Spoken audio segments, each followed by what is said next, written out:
correndo, hein, cara? Pô, eu vejo tu aqui, tu ali, tu lá. Aquela tua que tu entrou na Argentina, eu achei genial. Comentei mais cedo aqui. Tá bom, Que bagunça obrigado. aquilo, né? Não, total, não existe programação, fronteira. velho. Não existe fronteira. Não existe fronteira. Não é uma terra de ninguém, né? E o pior é que quando você anda vai uns 20 km para a parte argentina, eles têm a cidade do Sarney, presidente da República. Do lado do hotel tinha uns urubus na rua. Eu reparei que o urubu não voava, ele só andava, né? Aí um cara da minha equipe foi lá e foi conversar com o pessoal. Falou, não, aquilo lá é o Zé. É que Zé? Não, é o urubu tem nome. É porque as pessoas convivem com o urubu normalmente. E, cara, isso é uma cidade que, né, é a cidade de origem de um presidente da República, que já teve inúmeros investimentos estatais, e a cidade fede a esgoto. Então, é triste, é deplorável.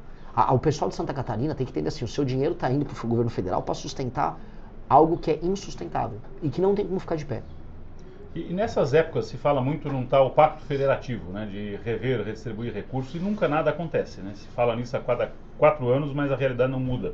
E o Renan levantou há algum tempo uma discussão muito interessante a respeito da autonomia de estados e municípios, que conseguem ou não conseguem se manter. Qual é a sua linha de raciocínio nesse sentido? Quem pode e quem não pode se manter, e quem depende e quem não depende de repasse de Brasília para sobreviver? Olha só, eu vou dar um exemplo. Se você pertence a um município pequeno, mais autossustentável, você está pagando as contas e ainda mandando dinheiro para o governo federal. Você é um ente federativo autônomo, você existe por si só. É o caso, por exemplo, de praticamente todas as cidades no estado de São Paulo, estado de onde eu venho, boa parte. Só um município catarinense não se sustenta. Não se sustenta. É um caso dos municípios de Santa Catarina, Paraná também, em grande medida é assim. Agora, não é o caso em grande parte dos municípios no Brasil. E aí, se você, né, eu conheço um ditado lá do interior de São Paulo, quem paga a banda escolhe a música. Ou seja, se você está pagando, você escolhe como as coisas são feitas. Mas no Brasil é o contrário. Quem não paga a banda, ou melhor, os estados pouco produtivos do Brasil e os municípios pouco produtivos, eles determinam como é feita a política no Brasil.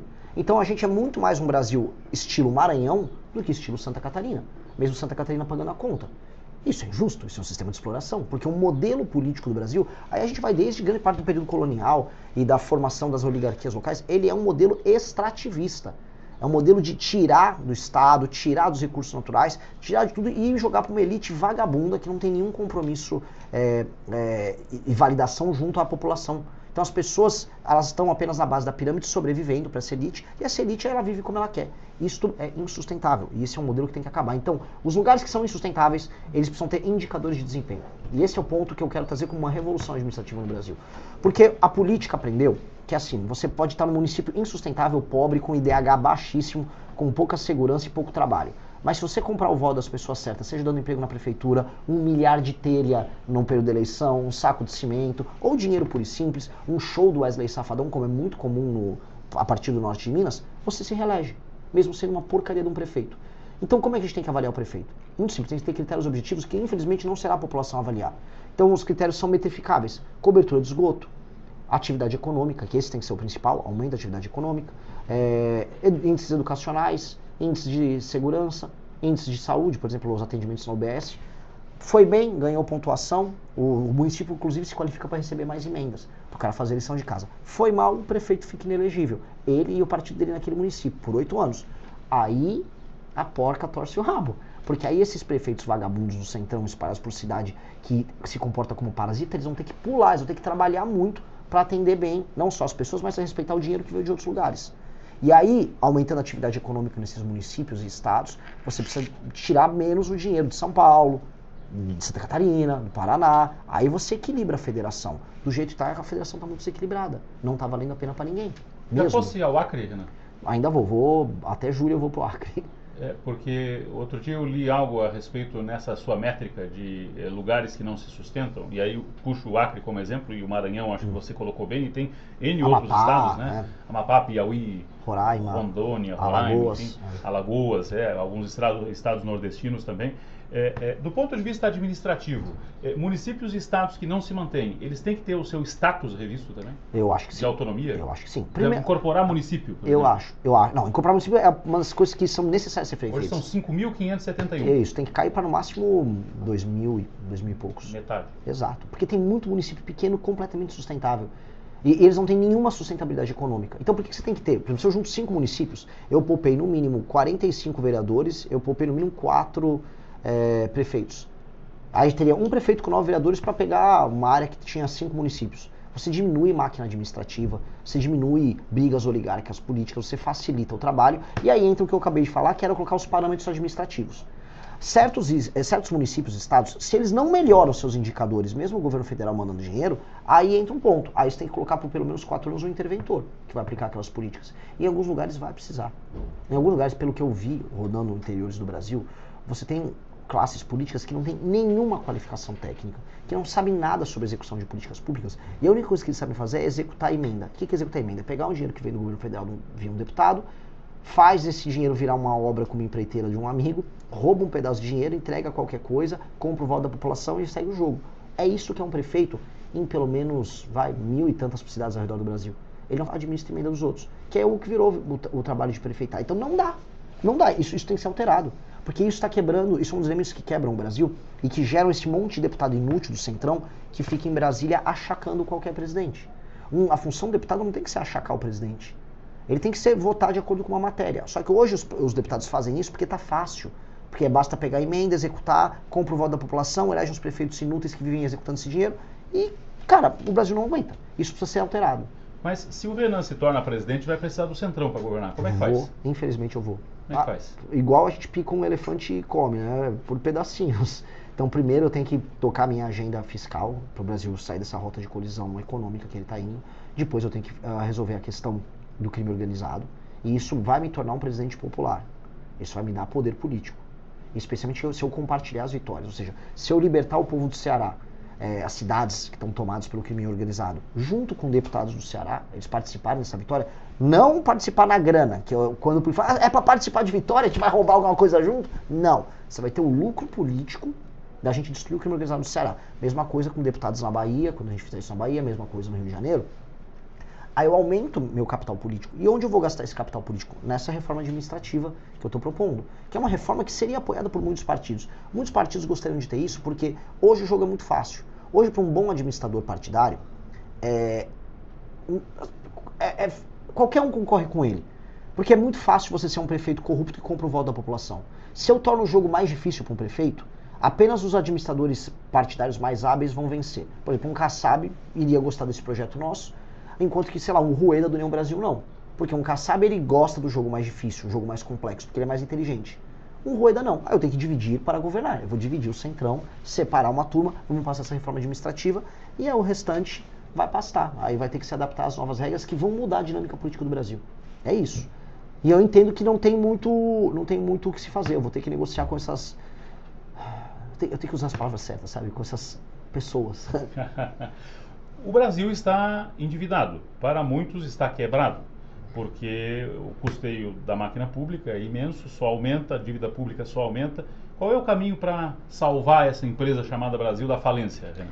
Para todo mundo que está nos ouvindo, os gastos no Brasil, eles têm gatilhos que vão fazendo eles irem aumentando permanentemente. E boa parte desses gatilhos são constitucionais. Os gatilhos previdenciários, os gatilhos, por exemplo, de reajuste. Hoje saiu uma polêmica na imprensa, porque a Folha de São Paulo disse que o Flávio Bolsonaro pretendia não mais reajustar a aposentadoria mediante o salário mínimo. Ou seja, toda vez que o salário mínimo sobe, a aposentadoria e o BPC sobem. E aí ele correu e falou, é fake news, é mentira. Pô, Flávio, tem que ter coragem, irmão. A real é, nenhum país sério faz essa indexação da aposentadoria com o salário mínimo. Uma coisa é reajustar pelo IPCA de acordo com a inflação, porque aí o valor real da aposentadoria não cai. Outra coisa é eu pegar o aumento de produtividade que mede o salário mínimo e jogar, por exemplo, o BPC. Um cara vai lá, pega um laudo de autismo e ele vai ter o mesmo ganho do que uma pessoa que está trabalhando. O aumento de rendimento. Não, a gente tem que pegar e adequar a inflação, o aumento da inflação. O IPCA serve para isso. E se eu quiser dar um ganho real na aposentadoria, aí eu posso fazer um presidente da República, eu vou aumentar em tanto a aposentadoria. Mas não ter esses gatilhos automáticos. Os gatilhos automáticos, os gastos brasileiros estão estourando. E o Flávio falou que não vai fazer. Aí ele quer imitar o Milei no discurso. Aqui é o Milei, mas não quer na prática fazer. Porque não é popular falar o que vai fazer na prática. Mas precisa fazer. Mesma coisa, rever no andar de cima, que a gente chama, né, entre os mais ricos, as renúncias fiscais de um monte de empresa picareta amiga do governo.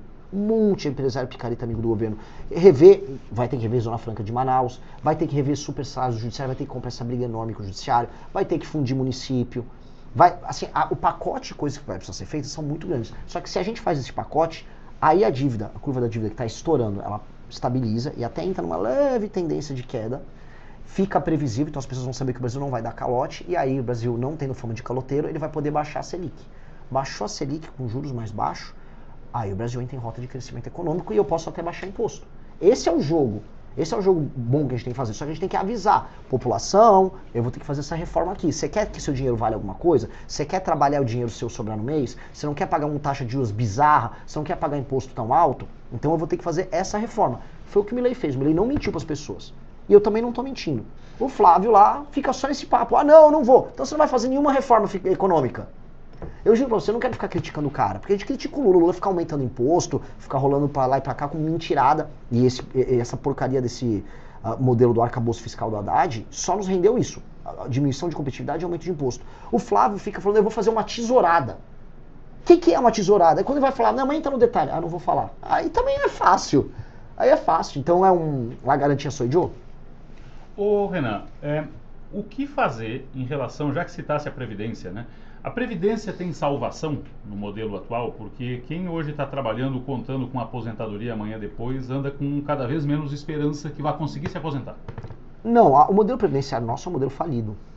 Ele é, eu repito para as pessoas que estão nos assistindo, o modelo previdenciário nosso é um modelo falido, é um modelo de partilha, e cheio de, que não é apenas de partilha geracional, do tipo a pessoa mais nova paga a aposentadoria do mais velho. É um modelo de privilégios. Então algumas pessoas vão ter aposentadorias maiores e vão precisar trabalhar menos, especialmente as do funcionalismo, especialmente as do alto funcionalismo. E o resto da população vai ter que pagar. Também há uma parte da população hoje que não está arrecadando nada, ela está hoje vivendo às vezes de bolsas, auxílios, e vai querer se aposentar em algum momento. E aí? E aí, como é que vai fazer? Essa conta vai cair no colo dos mais jovens, e é por isso que os mais jovens, eles estão indicando voto na minha pré-candidatura. Porque eles estão falando, cara, a gente precisa de uma solução. Na reforma fiscal que a gente está fazendo, a gente está endereçando a questão previdenciária novamente. Tem que ter os gatilhos de idade ou seja, vai ter que aumentar a idade um pouco, vai ter que igualar o setor público em quase tudo ao setor privado. Porque ainda tem muito privilégio no setor público nos aposentados, mas muito.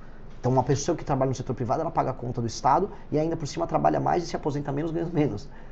Isso é injusto, a gente vai ter que igualar o setor público ao setor privado. Isso já gera uma equiparação, só que isso é uma reforma paramétrica. Depois nós vamos precisar fazer uma reforma de modelo, uma reforma que permita, por exemplo, um modelo de capitalização para as pessoas fazerem sua aposentadoria. Só que agora eu vou falar uma coisa aqui, agora tirando o Renan do chapeuzinho pré-candidato e andando o Renan, vamos dizer, um cidadão. Eu sei que os mais jovens, por exemplo, estão fazendo poupança com cripto. Muita gente está fazendo isso ao redor do Brasil e do mundo, porque não acreditam nesse modelo. Tá? Essa descrença no modelo vai precisar ser resolvida com o Estado se remodelando. Porque as pessoas não estão confiando mais que vão se aposentar. Elas vão fazer o pé de meia delas particular e jogo que segue. Na China tá assim. Isso descapitaliza o Estado pro futuro. Lógico. Tá. Porque o modelo do Estado é injusto. A pessoa fala, é melhor eu fazer o meu porque o Estado não vai me pagar. Eu só vou ser roubado pelo Estado, eu vou pagar, sei lá, por um juiz ter uma hiperaposentadoria e eu uma merreca. E é injusto mesmo. Tirando esse chapéuzinho, eu preciso resolver o problema como um todo. Eu sinto a raiva que as pessoas estão sentindo. Estou conversando com Renan Santos, pré-candidato do Partido Missão à Presidência da República, aqui na Rádio Cidade em Dia. Ô Renan, judiciário, já que falasse no judiciário na questão dos privilégios, gastos, numa visão global, o judiciário nessa esfera administrativa, mas também o judiciário execução, atividade, Supremo, tem que ser reformado, sua visão do Supremo na atualidade? Supremo, eu já falei qual seria o meu pacote de reformas para o STF. Primeira coisa é que o STF tem que ser apenas uma corte constitucional e não tratar de nenhum tema que seja uma Constituição. Ou seja, ele não pode ser a última instância, um último tribunal. Né? Então ele tem que ser separado do sistema judiciário, ele só pode julgar a matéria constitucional. O Supremo brasileiro recebe 50 mil ações todos os anos. Isso é 8 mil ações todos os anos. É um número absurdo. Isso tem que cair, igual nos Estados Unidos, para 50. Os Estados Unidos tem 50 na Suprema Corte, a gente tem 8 mil. Então isso tem que diminuir muito.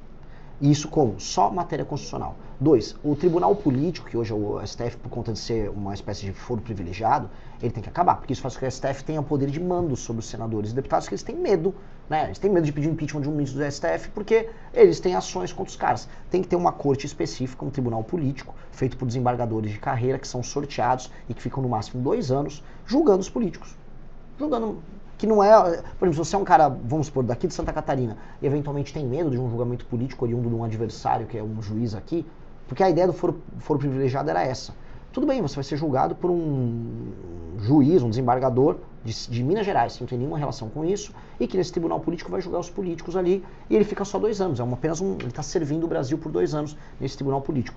Acabar com decisão monocrática, acabar com o prazo indeterminado que nós temos hoje para pedidos de vista, que nós temos no STF, ter esse filtro de entrada, como eu citei, proibição de escritórios de advocacia ligados a parentes de ministros. Com isso, o STF não apenas ele perde essa hiperforça que ele tem, ele fica desinteressante para malandro. O malandro não vai ter o que fazer no STF, não vai ter como fazer negócio, não vai ter como mandar em político, o que ele vai fazer? Vai ficar lá discutindo questúnculas constitucionais, que é o que qualquer STF faz, que ninguém liga. Ninguém liga. Ah, tá, o STF está discutindo a constitucionalidade da questão do sexo dos anjos. Tá bom, vai lá, fica lá discutindo, ninguém liga.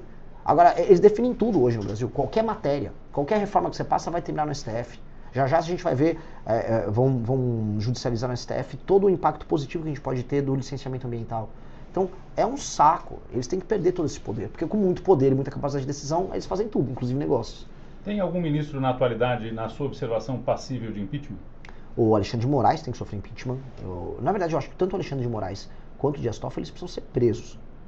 Não há como eles fingirem normalidade nesse caso envolvendo o Banco Master. Não há. Assim, já foi pego. O Alexandre de Moraes, só para falar aquele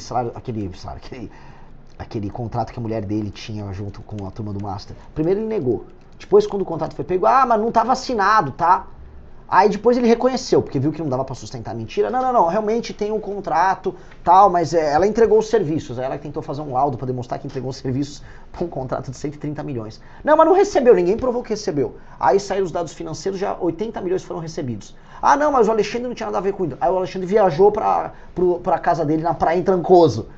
Aí depois pegaram uma suposta, tem que ser cuidadoso, uma suposta reunião do Alexandre de Moraes com o presidente do BRB e a turma do Vorcar. Ou seja, tudo que ele fala é mentira. Tudo é provado, aconteceu. Ele se reuniu, ele esteve até na casa da praia do cara, a mulher recebeu o contrato e vai falar que ele não estava trabalhando a favor dos caras. Pelo amor de Deus, a gente não nasceu ontem.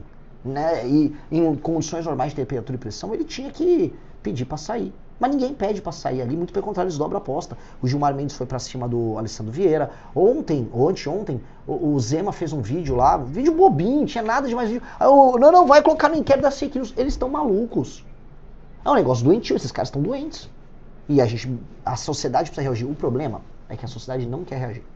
Os brasileiros estão com um torpor tão grande, estão com um cansaço tão grande, que você convoca manifestação, as pessoas não querem, as pessoas não estão acreditando em mais nada.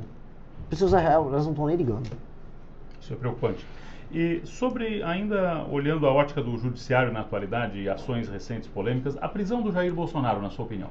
O Jair Bolsonaro, ele, a meu ver, não só a meu ver, as provas nos levam a isso. Ele tentou, de fato, uma desconstituição da ordem.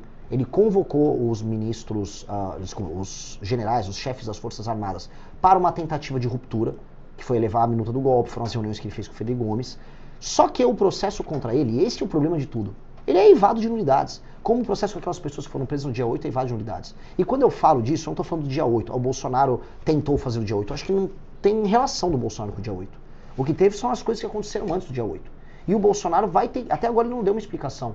Por que a equipe dele, o Mauro Cid, ficou mandando aquelas informações falsas para influenciador divulgar, dizendo que a urna foi fraudada, o que fez um monte de gente ir para frente de quartel pedir intervenção militar, um monte de gente aqui em Santa Catarina.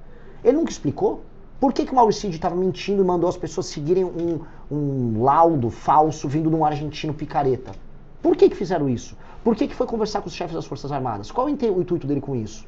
E isso até agora eles não explicaram. Então, no mérito, o Bolsonaro tem muita coisa a responder. E no mérito, eu acho que a equipe central dele tentou e trabalhou para uma tentativa de golpe de Estado. Isso não tem nada a ver com o dia 8. Agora, na forma, é eivado de nulidade. Então, eu defendo, como a gente defendeu no Congresso com o Kim Kataguiri, a dosimetria. E ainda tem um outro elemento. O Bolsonaro está muito doente. Quem conhece um pouco em torno dele sabe que ele está mal. Pô, no mínimo, dar a prisão domiciliar diminui a pena do cara. O cara está muito doente. Eu falo isso aqui que eu sei que eu perco o voto falando isso. Porque as pessoas querem assim, não, ele é um herói nacional, solta ele. Especialmente em Santa Catarina. Eu não acho que ele é herói nacional nenhum. E eu acho que as pessoas têm que ser responsabilizadas por seus atos. Inclusive, a característica distintiva do povo daqui e de uma pessoa conservadora é achar que as pessoas têm que ser responsáveis pelos seus atos. Quem, por exemplo, no dia 8, por mais que eu não ache que... Parece que eu acho que aquelas pessoas caíram numa armadilha. Aquelas pessoas invadiram, de fato, o Congresso, invadiram, de fato, o STF, invadiram os prédios nacionais, o Palácio do Planalto, e quebraram tudo. E Não é invadir um prédio de um governo federal em qualquer nação do mundo da cadeia. E aí elas vão ter que ter uma punição. Agora, com um processo justo, com direito de defesa. Você teve julgamentos quase coletivos ali, você teve audiência coletiva, o que é uma coisa que você faz em período de guerra. Então, tem que ter uma dosimetria, as penas têm que ser menores, e isso vai ter que vir do Congresso, porque isso está tudo tão errado, o processo como um todo, que apenas, vamos dizer, um ajuste, um freio de arrumação, resolve esse assunto. Renan, você fez parte daquele Brasil que apostou no Bolsonaro? Você votou no Bolsonaro na outra? Não? Eu votei no Bolsonaro em 18. Mas eu nunca tive otimismo com relação ao Bolsonaro. Não? Eu conheci o Bolsonaro antes. Eu sabia que ele era um cara problemático, eu sabia que ele era um deputado preguiçoso. Aquele papo, não, ele era isolado. Cara, o deputado Kim Kataguiri do nosso partido também é isolado e ele passou um monte de projeto. Eu percebia que havia algo de muito estranho na forma como ele conduzia o grupo político dele. Sempre foi um cara difícil de lidar. E sempre foi um cara do centrão. As votações dele dão conta disso. Mas tudo bem, era um processo que estava rodando. O Paulo Guedes tinha aparecido. Poxa, depois veio o Moro quando ele entrou. Havia um otimismo no ar e a gente queria apoiar esse otimismo. Só que aí aparece o escândalo da rachadinha, aparece as traições recorrentes que ele fez, as nomeações dele ao STF, a destruição da Operação Lava Jato, a não defesa da prisão em segunda instância, a não defesa do pacote anticrime do Sérgio Moro. Isso eu tô falando em 2019, tá? Eu nem falando em 2020, eu não vou entrar em todas as discussões malucas que a gente teve no período da pandemia. Malucas, discussões sem nenhum sentido. Tô falando só 2019. E aí nós fizemos oposição aos erros que ele cometeu, erros de intenção. E aí nós fomos cancelados. Vocês são cansados porque você tem que apoiar o Bolsonaro mesmo quando ele erra. Entendi, eu não tô aqui pra isso. Se o Bolsonaro errou, eu vou falar que ele errou. Mas não, as pessoas querem que você seja igual a um petista. Você tem que puxar o saco e calar a boca. Eu não tô aqui pra calar a boca. Eu não nasci pra isso. E eu acho que os brasileiros não nasceram pra isso. Isso é mentalidade de escravo. A gente não pode ter mentalidade de escravo, tem que ter mentalidade de senhor, de uma pessoa dona de si que tem direitos. Então assim, se no mandato do Jair Bolsonaro, o Ministério da Educação tinha um escândalo envolvendo pastor, Bíblia e barra de ouro, um escândalo lá de 2021 para 2022, eu não vou falar do escândalo. Eu vou fingir que não aconteceu porque ele é de direita? Pô, a gente tem que ter decência nessas coisas. Né? E eu acho que tá faltando essa decência no geral na direita. É tudo muito oportunista. Em 22, você fez o quê? Em 22, eu votei nulo. Você anulou o voto? Eu anulei o voto. E o Lula? Vamos falar um pouco do Lula. Falamos bastante do Bolsonaro, do Flávio e do Jair. E o Lula? Qual é o teu conceito do Lula? O Lula é o maior destruidor de sonhos da história do Brasil. O Lula pegou o Brasil com as reformas que tinham sido feitas no governo Fernando Henrique. E o Brasil tinha chance de crescer demais, ia pegar o boom das commodities. Ele poderia, fazendo uma reforma previdenciária, flexibilizando a área trabalhista no Brasil, cuidando direitinho das contas públicas, o Brasil estouraria nos anos 2000 e 2010. O Brasil era para estar tendo crescimentos não nível chinês, porque a China tem uma excepcionalidade ali, mas assim, mais de 5% todo ano, que era a expectativa do mundo sobre o Brasil. O Lula optou por ser populista. O Lula não endereçou questões envolvendo favelização, não endereçou questões envolvendo investimentos em infraestrutura. O PAC sempre foi uma mentira, foi um grande escândalo de corrupção. Ele não endereçou o aumento da competitividade, ele não enfrentou o crime como deveria enfrentar.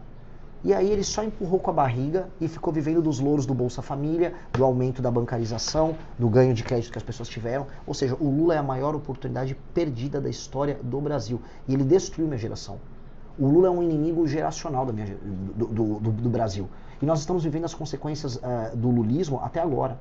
E o lulismo era para ter sido destruído quando? 2016 e 2018, quando a Dilma tomou o impeachment e ele foi preso. Essa história tinha que ser encerrada ali. O PT como força política do Brasil tinha que acabar. E o Brasil venceu o PT. Eu estava nas ruas em 16, eu participei do impeachment da Dilma, eu convoquei as manifestações, eu estive no comitê do impeachment no Congresso Nacional. Quando houve a convocação de manifestações por da nossa parte de outros movimentos que vêm para a rua para apoiar a prisão do Lula, nós estávamos lá na rua. Só que ele voltou. Aí a pergunta é, por que ele voltou? O governo do Lula ter retornado ao poder no Brasil é sintoma de um erro que foi feito pelo Brasil antipetista. Porque o Brasil antipetista, antes do Bolsonaro, venceu o PT. A gente derrubou o PT. A gente fez as maiores manifestações do mundo, a gente convenceu o Congresso, fez o impeachment, o Lula foi pra cadeia. Por que ele voltou? Porque esse ciclo começou em 2003, com a vitória dele em 2002, e termina em 2016 com o impeachment. Era pra ele não voltar. Ele voltou por um erro que o Brasil cometeu, que tem a ver com a pergunta anterior, o apoio cego que nós fizemos aos erros do Bolsonaro. Se a gente não tivesse apoiado cego o Bolsonaro falando, não, a gente vai apoiar a Lava Jato, não vão desmontar a Operação Lava Jato, o Lula estava preso. O Lula estava preso, o Cabral estava preso, todos os operadores daqueles escândalos estavam presos. Mas não, o Brasil falou, não, o Bolsonaro tem um plano, precisamos salvar o Flávio Bolsonaro da rachadinha. Mas deixa eu voltar ao PT, porque assim, o PT voltou ao poder por causa desses erros. O PT retornou agora e ele não tem nem projeto. Tanto que o Lula ganha falando de picanha. Não tem. Qual é o projeto do Lula? Não tem. Eu fui pro Ceará e aí lá tinha uns radialistas, igual eu tô dando entrevista pra você, tinha uns radialistas petistas, né? Aí eles, mas Renan, mas o Lula tem um grande projeto. Eu falei, qual? Por favor, o senhor é um homem da imprensa. Não, ele tem um projeto aí, qual? Falamos para a proposta do Lula para 2026. Tem o pé de meia, né? Pé de meia. O projeto do presidente de uma das 10 mais importantes nações do mundo hoje é dar uma graninha para um aluno que apenas vai para a escola e aí ele gasta no tigrinho, ele gasta com bet aquele dinheiro. É isso? É isso o projeto? Eles não sabem porque não tem. O Lula não tem. O Lula nem sabe explicar por que ele é candidato. Aí ele tá assim, agora eu vou te dar um botijão de gás. Não, agora eu vou te dar uma conta de luz. Ou seja, ele fala que as pessoas estão melhorando de vida, só que as pessoas não têm nem gás para cozinhar, nem luz para ligar o chuveiro elétrico da casa delas. As pessoas estão muito pobres.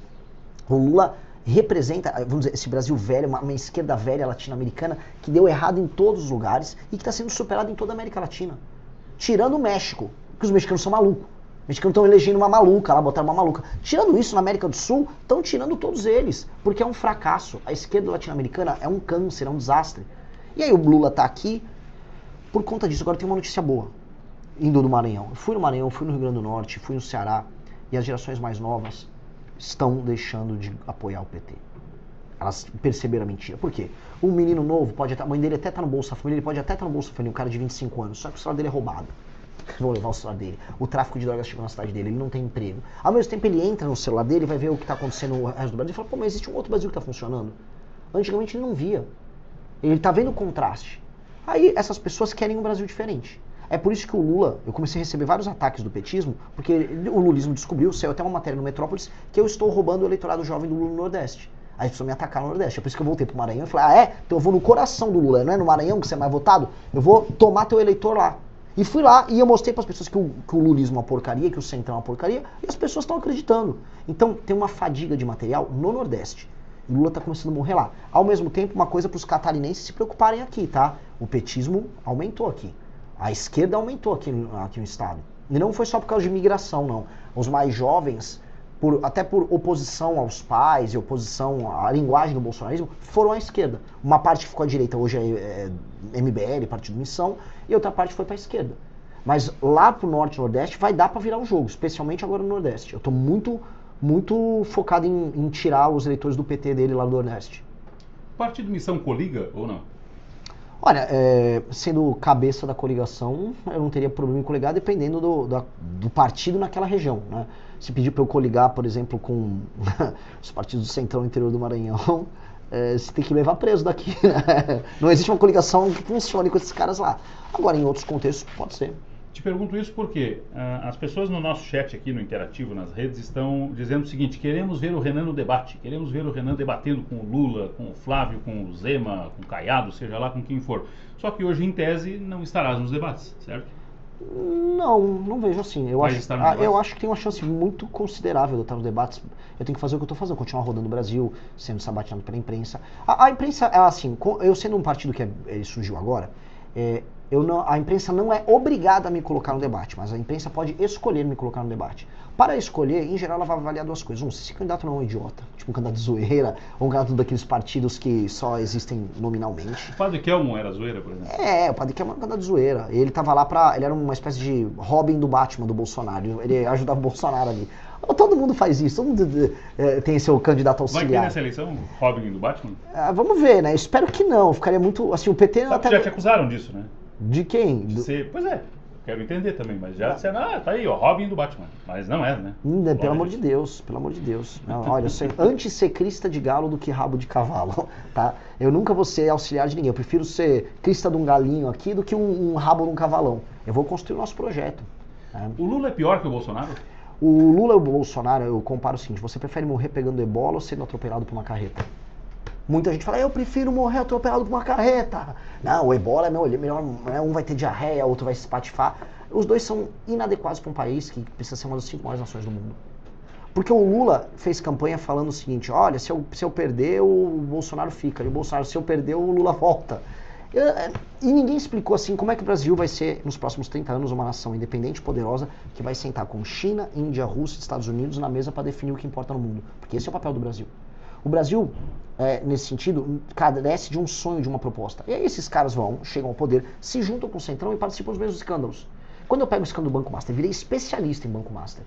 Se for entrar no detalhe, ele começa com o PT da Bahia, o escândalo, que era de sexta. Então, um produto que é surgido com o PT da Bahia. E aí ele cresce nacionalmente dentro do governo Bolsonaro, através do lobby feito com Ciro Nogueiras e gente daquele governo. Houve um decreto de 2022 do João Roma, que estava no governo Bolsonaro, uma MP, que aumenta a possibilidade de descontos em crédito consignado, que aumenta o crédito sexta. Inclusive a CPI do INSS checou isso. Esses descontos malandros que estavam acontecendo rolaram em cima também de uma MP que saiu do governo Bolsonaro. No governo do Tarcísio e no governo do Ratinho, estou falando agora de direita, né? O Tarcísio como consequência do Bolsonaro, rolou ali uma privatização de EMAI envolvendo Nelson Tanuri e a turma do Banco Master, que até agora não dá para explicar. Tá? Assim, aquilo é bem criminoso. Aquilo é parte integrante do escândalo do Banco Master. Isso é a parte que concerne o bolsonarismo. Aí, agora a gente vê lobby dentro do governo Lula, da parte do Banco Master, ministros do governo Lula, que foram ministros do STF, como o Lewandowski, recebendo dinheiro do Banco Master. O Guido Mantega claramente recebia um contrato de consultoria para, vamos ser sinceros, vou tomar processo, mas para supostamente abrir acesso ao Vorcar ao Lula, né? Porque ele inclusive apresenta o Vorcar ao Lula. E então o que eu quero dizer? Certos escândalos de corrupção aconteceram nos dois governos, os mesmos escândalos. Então eu vou ficar diferenciando? Não, o Brasil precisa de algo muito diferente. Muito diferente. O PT aparelhou o STF, o Bolsonaro queria usar as Forças Armadas a favor dele. É sempre a mesma coisa. Só muda o estilo, entendeu? Um aparelha via Forças Armadas. Como foi o caso do Bolsonaro, quis usar a Polícia Federal para proteger ele, a turma dele, e perseguir inimigos. Eu fui perseguido pela BIM do Bolsonaro. O Kim Kataguiri, que é nosso deputado, foi de maneira ilegal monitorado pela BIM. Coisas de regime venezuelano. O Bolsonaro fazia. E o PT, mesma coisa. No impeachment da Dilma, a gente foi descobrir, a gente também foi monitorado pela Dilma. Então é assim. É só, um é verde e amarelo e outro é vermelho. Eu não quero escolher nenhum dos dois, porque acho que dá pra gente escolher coisas melhores. Dá pra gente destruir o crime organizado, coisa que nenhum dos dois fez. Dá pra gente fazer, finalmente, grandes reformas que melhoram a economia brasileira, como nenhum dos dois fez. Dá pra olhar assim, o Brasil vai precisar ter uma bomba atômica nos próximos 30 anos. És a favor? Total. Porque, olha só. Por quê? De maneira clara. Pense a seguinte coisa. Pegue as nações com os maiores territórios do mundo, tá? Vou pegar Rússia, Índia, Estados Unidos, Austrália, China... Vamos botar a União Europeia e Brasil. Desses todos, apenas Brasil e Austrália não tem bomba atômica. Aí população. Aí você vai ter Brasil, você vai ter Rússia, você vai ter China, com populações de mais de 150 milhões de habitantes. No fundo, tirando um ou outro país, tipo Indonésia ou países lá da África, tipo a Nigéria, que está crescendo a população, você vai ter a Rússia, a China, o Brasil, os Estados Unidos, a União Europeia e a Índia. Tá? Isso também contando que tem o território. E aí, quando eu for país, território e PIB, no fundo, as únicas nações que têm PIB alto, população grande e território grande são Rússia, União Europeia, China, Índia, Estados Unidos e Brasil. Qual desses únicos 6 que não tem bomba atômica? É o Brasil. Qual os únicos 6 aqui que não é levado a sério na política externa internacional? Política externa internacional, eu fui redundante, política externa, o Brasil. Então assim, o Brasil é o bobo do jogo. O Brasil é o bobo do jogo, ele tem muito recurso natural, tem as tais terras raras, tem água, terra agricultável, sol, tem a Amazônia, tem uma reserva genética gigantesca, está logisticamente muito bem colocado para o mundo que vai viver o sul global nesse próximo século, e não tem bomba atômica, não se protege, não tem fronteira protegida. Eu cruzei a fronteira com a Argentina e não existe fronteira. Se você for para Roraima agora, os venezuelanos entram e saem como quiser. Roraima hoje é venezuelana. Roraima foi tomado, e a gente ainda paga Bolsa Família para os caras. Isso é um país soberano? O Lula fala que esse canalha fala que o Brasil não é soberano. Inclusive, partes do território brasileiro são tomadas pelo tráfico, que já é internacional. Se os Estados Unidos quiser depor um presidente da República Brasileira, ele faz isso em uma noite. Igual fizeram na Venezuela. Em uma noite? Uma noite. Uma noite. As forças especiais americanas derrubam o Brasil em uma noite. E quem tá, assim, eu queria até perguntar se os demais candidatos a presidente da República, pré-candidatos, conhecem a Palantir, conhecem os novos sistemas de defesa e tecnologia de guerra americanos. Os caras agora estão dando um salto e a gente está aqui perdidinho. Se a gente não se adaptar a esse novo mundo que está vindo aí, eu vou falar, o Brasil acaba. O que vai acontecer? Num conflito cada vez mais quente entre Estados Unidos e China, o Brasil pode ser alvo de uma partilha. Igual já aconteceu na história da humanidade muitas vezes. Ah, isso aqui fica zona de influência chinesa, isso aqui fica zona de influência americana. A gente pode ver esse tipo de coisa acontecer. A Venezuela foi isso, estava como zona de influência chinesa até ontem, agora os Estados Unidos invadiram lá. Os Estados Unidos querem que a Groenlândia seja deles. Os Estados Unidos estão olhando para a América Latina agora como uma reserva estratégica. Qual é o nosso papel nisso? Ser vassalo? A gente vai precisar se armar. Eu estou avisando isso e assim, estou avisando igual o Churchill avisava para os ingleses na véspera da Segunda Guerra Mundial. Vamos precisar se armar, esse Hitler que está aí vai dar problema. Eu estou avisando. Tinha razão? Sobre bomba atômica, sim. O Enéas era um soberanista. Eu posso discordar pontualmente em alguns elementos de política econômica, tal dele. Dito isso, tem uma questão que nos une. O Enéas era um soberanista, ele acreditava num papel... Te inspira nele, Renan? Nesse ponto, com certeza. Porque tu fala rápido, só não fala alto que nem ele, mas tu fala Poderia rápido. falar mais alto, Isso, né? Isso. Não precisa, tá bom assim. Mas eu digo que pela exposição do conteúdo vista aqui, a forma como você expõe, me parece que tu tens uma certa inspiração no legado dele, ou não? Olha, eu fiz meu pai votar no Enéas em 94, né? Eu enchi o saco do meu pai. Ainda, né? Não votava, eu tinha 10 anos, mas eu enchi o saco do meu pai e da minha mãe para votarem nele. Meu primeiro voto para deputado federal em 2002 foi no Enéas. Não acho que ele foi um parlamentar bom, tá? Porque não, aqui no parlamento ele não mandou bem. Dito isso, ele tinha essa noção que eu tenho, que eu vou, até para não parecer um cara negativo com todo mundo, que eu vejo o Aldo Rebelo também tem. Eu li o livro do Aldo Rebelo, ele é pré-candidato à presidência. Uma noção otimista sobre o passado e o futuro do Brasil. E o Enéas tinha isso. A gente tipo, o Brasil é a maior experiência tropical do mundo. Todo mundo fica, ai não, eu queria ser colonizado por holandeses. Sei, papo de boiola, papinho furado. Foram os Portuga que conseguiram construir esse negócio, que é uma nação de dimensões imperiais, em área tropical, possível, funcional. E é a maior experiência tropical do mundo, que tem que ser a maior nação tropical do mundo. A única nação do tal do sul global a criar uma cultura própria, com fusão de matrizes europeias, africanas, com os povos nativos. Pô, a gente tem que ser muito otimista sobre isso. Se a gente resolve nossos problemas econômicos, administrativos e se arma e se protege, o Brasil será uma das 5 maiores nações do mundo. E aí eu jogo esse desafio para todo mundo que fala que o Brasil não é de nada. Veja, estamos no ápice da civilização humana, no ápice do gênio humano. Mundo indo para Marte, indo para a Lua. Imagine um cenário em que nos próximos 30 anos, no ápice da história humana, um povo nosso, que a gente vive se zoando, nós somos uma porcaria, ser uma das 5 maiores nações do mundo. Nós temos tudo para ser. No ápice da humanidade, nós, os brasileiros, podemos ser uma das 5 grandes nações. Eu quero entregar isso. E nós podemos. É o nosso destino. E ainda jogo um desafio. Se não nos tornarmos isso, nós vamos nos dividir, vamos ser uma porcaria. Vamos ser mais uma republiqueta. Santa Catarina vai dividir aqui com o Sul, vira zona de influência de alguém, São Paulo vai acabar saindo, o Nordeste vira outra coisa. E por que eu digo isso? Porque, na prática, a federação como está hoje não vale a pena. Não vale a pena nem para o maranhense, nem para o catarinense. Renan, pena de morte e prisão perpétua. O que pensas a respeito? Eu sou, em termos valorativos, favorável.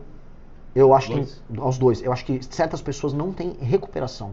Certos crimes não têm recuperação. Ah, Renan, mas você é cristão. Eu falo assim, aí, cara, eu vou ter meu julgamento final. Aí, se eu tiver errado, aí eu que vou pagar. Agora, aqui, nesse mundo terreno, tem pessoas que merecem uma punição capital. Aquele homem que estuprou... Posso falar essas palavras aqui? Que violentou, né, uma freira de 82 anos. Horrível. O que levou aquele homem a fazer isso? Foi apenas desejo sexual? Não foi. Existe recuperação para um ser humano desse? Óbvio que não. Ele torturou aquela mulher. Ele matou ela com pauladas, com um caibro. Esse cara, ele tinha que ser, né, do ponto de vista orgânico, ele tinha que ser decomposto. Né? Não tem o que fazer. Agora, isso infelizmente, é cláusula pétrea. Então, o que eu faria já com a legislação que nós temos, sem alterar totalmente a Constituição, fazer uma Constituição nova, é aumentar muito as penas. Muito. Fazer com que esse cara nunca mais saia da cadeia. Isso dá pra fazer. Renan, presidente, acaba com todos esses programas sociais, Bolsa Família e os outros mais ou não? Não, eu reformo. Eu tenho que reformar. Eu reformo porque é o seguinte, você tem lugares no Brasil que não existe atividade econômica. E aí eu coloco aqui, assim, vou pedir um pouco de gênero, e é difícil eu pedir essa generosidade pro povo de Santa Catarina que está pagando a conta. Vocês estão pagando muita conta e vocês são altamente produtivos quando comparados com o resto do Brasil. Agora, quando eu rodei o interior do Maranhão, tem cidades inteiras que não tem nenhuma atividade econômica. E não é que o cara não quer. Eu entrevistei uma família, eles falaram assim, não, a gente tem uma agriculturazinha aqui, eu poderia produzir mais, mas não tem uma estrada. Eu não consigo levar para fora o que eu produzo. Eu tô falando um homem muito simples. Aí o que é obrigado? Aí a filha dele é obrigada a trabalhar na prefeitura para comprar o voto da família toda. Então não é que o cara não quer ralar. Aquela pessoa acaba tendo que depender do Bolsa Família para subsistência. Se eu corto isso agora, 2 coisas vão acontecer. Essas pessoas vão migrar para cidades grandes, vão morar numa favela, vão migrar inclusive para cá. 2, essas pessoas vão perder o mínimo de dignidade que elas têm. Eu quero que essas pessoas dependam do Bolsa Família? Não. Eu tenho que fazer uma transição. Primeiro, cortar a fraude. Segundo, ir nessas cidades e oferecer para todo mundo que é saudável e funcional frente de trabalho. A pessoa vai para uma frente de trabalho. Ó, não tem estrada, não tem rua, o governo federal junto com o governo municipal vão pavimentar isso aqui tudo. Você vem trabalhar com a gente, vai ganhar mais do que no Bolsa Família. Chamar as pessoas para participar disso. Botar essas pessoas para trabalhar. Porque aí, o cara aqui de São Paulo, de Santa Catarina, ele vai ver e falar, pô, peraí, meu dinheiro tá custando ainda caro, mas meu dinheiro tá valendo alguma coisa. Porque o que não dá é pra uma pessoa receber sem fazer nada. E terceiro, aí sim, você botar uma política de metas que conte para o administrador público a redução do número de pessoas em bolsa. Aquele município vai receber mais dinheiro do governo federal caso o número de pessoas nas bolsas diminua. Isso é um critério de avaliação. E aí, com esse critério de avaliação, a gente vai fazer com que o prefeito foque em fazer empresas se instalarem ali, as pessoas empreenderem mais, não dependerem dos auxílios, para a prefeitura ter mais recursos. Esse é o jogo de estímulos. Tá? Para que no longo prazo a gente não dependa tanto de uma coisa como Bolsa Família. Agora, eu não sei se eu estou me alongando nas respostas, me corrija, por favor. Há um problema, e eu vou jogar aqui, é um problema que vai chegar para vocês aqui de Santa Catarina, eu vou colocar gente lá de São Paulo, que minha família é de São Paulo, para todo mundo, eu vou botar o problema aqui na mesa. A inteligência artificial está vindo aí, e aí você vai começar a ver empregos em massa desaparecendo. Muitas pessoas vão conseguir se adaptar, outras não. E aí a gente vai começar a ver pessoas de classe média precisando de auxílios. É um mundo novo que está vindo aí. Para a gente sobreviver a esse mundo novo, o Brasil vai precisar investir muito em tecnologia. Mas muito, muito. E hoje isso não existe, né? Então, algum presidenciável está falando isso? É a pergunta que eu deixo. A gente vai precisar. Marcos para startups, marcos regulatórios, trazer data center para o Brasil, só a gente tem energia barata. Ou seja, tem muita coisa a fazer aí para esse problema não atingir as pessoas que hoje são produtivas. Renan, bom te receber aqui, desejar sucesso, uma boa jornada pelo país, uma boa campanha e que o Brasil se salve disso tudo. Muito obrigado, Renan. Muito obrigado, espero não ter assustado as pessoas aqui com... A repercussão está muito boa aqui, viu? Mas eu prefiro falar a verdade sempre. Inclusive falar assim, ó, tá errado isso, tá errado aquilo. Como eu prefiro ser sincero e você não gostar de mim do que você gostar de mim sendo enganado. Essa é a minha regra. Um abraço. Obrigado, um abraço. Renan segue em Criciúma hoje ao longo do dia, né? Sim, teremos um evento hoje à noite. 8 horas, um happy hour ali no bairro São Luís ali. Vai ter um happy hour ali que o pessoal do partido, que aliás é muito trabalhador aqui, o pessoal está maravilhoso, movimentando bastante aí também, dando sustentação ao projeto. Sucesso, um abraço. Muito obrigado. Renan Santos, pré-candidato à presidência da República pelo partido Missão, veio à Rádio Cidade em Dia falar das suas ideias para o Brasil. Volto depois do intervalo para fechar o programa de hoje, não saia daí. Agora que tem uma audiência ferrada aqui, meu filho. Vamos seguir, pode falar.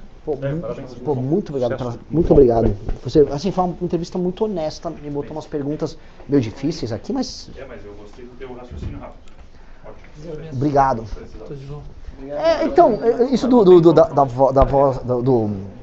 da fluência verbal, assim, eu acho que é um forte, mas todo mundo fala, Renan, você fala rápido demais. Isso Não, mas eu acho que é um diferencial em cima desse ambiente de enrolação que tem. Não é? É muito blá blá blá. É, muito rodeio, as pessoas estão cansadas de rodeio. Né? Eu acho que por aí tu ataca um flanco importante. Muito obrigado. Boa sorte, cara. Sucesso. Obrigado. Boa sorte. Gente, valeu. Obrigado, meu velho. Tamo junto. Valeu. Bom, espero que tenham gostado. Fechou. Tirar foto? Vamos, claro. Aqui. Legal essa mesa. Não, pera, deixa eu fazer assim, isso parece muito politicão, né? Tipo assim, ó, o homem é bom. Vou fazer uma de homem é bom, homem é bom. É pesado. Não, lá assim, lá, quando eu cheguei em Sobral... É colônia, né? Difícil. Meu irmão, obrigado. Cara, boa sorte. Sucesso. Tamo junto. Tudo de bom. Valeu. Valeu.